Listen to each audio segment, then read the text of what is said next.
And drama is the use of recognizable symbols, that is, words, that speak to us directly. Opera is something altogether different. Opera puts drama on musical wings and speaks to us simultaneously in literal and intangible ways. Once you are capable of receiving its messages, you discover the capacity to live on an emotional level that many non-opera goers will never experience. That is what this book is about, learning how to listen to opera, whether on the radio, on a recording, in full production in an opera house, or even in concert form, and then to experience a rekindling of the soul.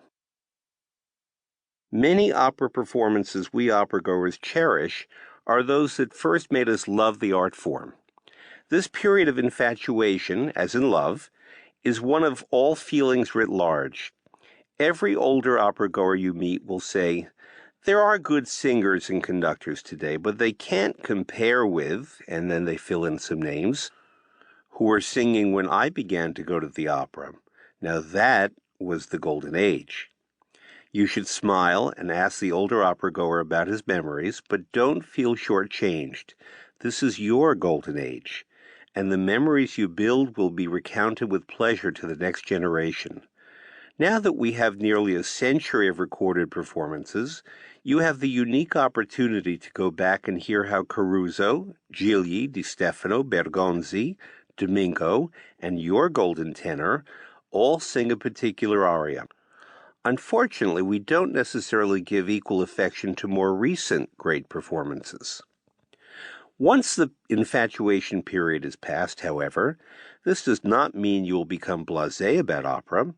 What makes it so special is that for audiences and artists alike, there is always room to grow, and there are always new things to discover.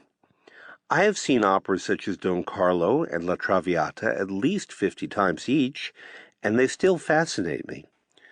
My memories of past performances enable me to make comparisons of the choices made by the performers, by directors, designers, and conductors considering these masterpieces. Similarly, as I get older, my experiences in life become more varied, and the pathos of a particular moment I never noticed before may suddenly touch me deeply. There are many other factors that will make a particular performance memorable. For example, who was on your arm the night of that Tristan und Isolde with Birgit Nilsson and John Vickers? What did you do afterward? Certain music will always have particular associations that come to mind whenever that music is heard. I first made love with someone I cherish as the strains of the Act One love duet from Otello played on my stereo.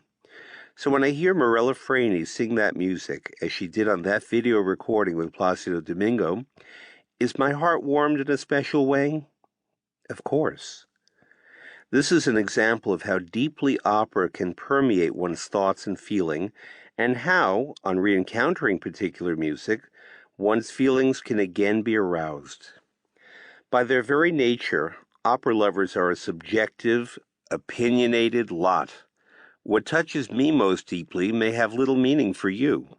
For example, I am mightily moved by operas such as Fidelio, Tannhäuser, and Andrea Chenier, in which the hero ardently defends his or her ideals despite inevitable condemnation and punishment.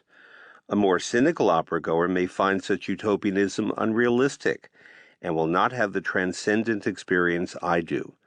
Conversely, that person may identify with the fatalism of Carmen and feel vindicated in his attitude toward life when the gypsy is stabbed to death outside the bull ring in Seville. A person going through a rough patch in a romance will find special resonance in Mimi's and Rodolfo's bittersweet reconciliation during Act 3 of La Bohème, while someone in a more placid relationship may not be affected. As I suggested, one of the glories of a lifetime of opera-going is that while at one stage in your life a particular emotional chord will not be struck, 20 years later you will suddenly experience a revelation at the same moment in an opera that failed to move you before. Opera-goers are not only opinionated about what moves them, but also about who does the moving. Let us take, for example,